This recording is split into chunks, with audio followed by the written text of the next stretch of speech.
عايزين تعملوا فراخ مشوية أحلى من فراخ الحاتي، وهتطلع كأنها على الفحم بالظبط، وشوية رز بسمتي كده تحت منها مفلفل ومتبهر. فتعالوا بقى أقول لكم تتبيلة الفراخ الأول. جبت أنا عندي هنا نص فرخة، حطيت معاها بصلتين متوسطين كده فرمتهم فرم ناعم، وعليهم ملح وفلفل اسود. ولو عايزين تزودوا انتوا توابل براحتكم، انا بحب الطعم الكلاسيكي قوي ده. غسلت طبعا الفراخ كويس قوي وكنت نقعاها في شوية مية بملح وسكر، وبدأت احط التتبيلة دي جوه الفراخ. شرحتها كده وبدأت علشان تتبل حلو وكمان تستوي بسرعة. جبت بقى الشواية دي، هي دي السر بجد اللي بيخلي الفراخ كأنها مشوية على الفحم بالظبط. بحط الشواية على النار ومن غير مية تحتيها ولا أي حاجة. بحطها كده على الشبكة، بحط الفراخ على الشبكة وبسيبها تتحمر وبيطلع لونها حلو قوي.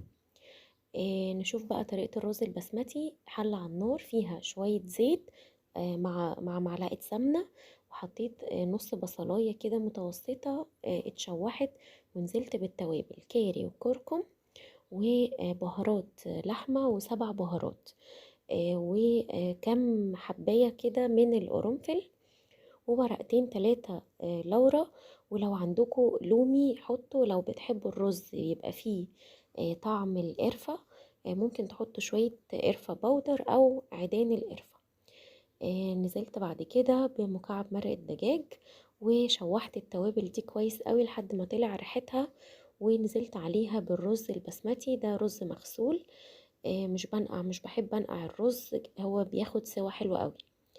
آه، شوحت بقى الرز لحد ما نشف خالص من ميته، ونزلت عليه بمية او بشوربة، وظبطت الملح بتاعه وسبته استوى، وطلعت الفراخ حلوة قوي ودايبة زي ما انتوا شايفينها كده، وطرية وجوسي كده بجد فظيعة.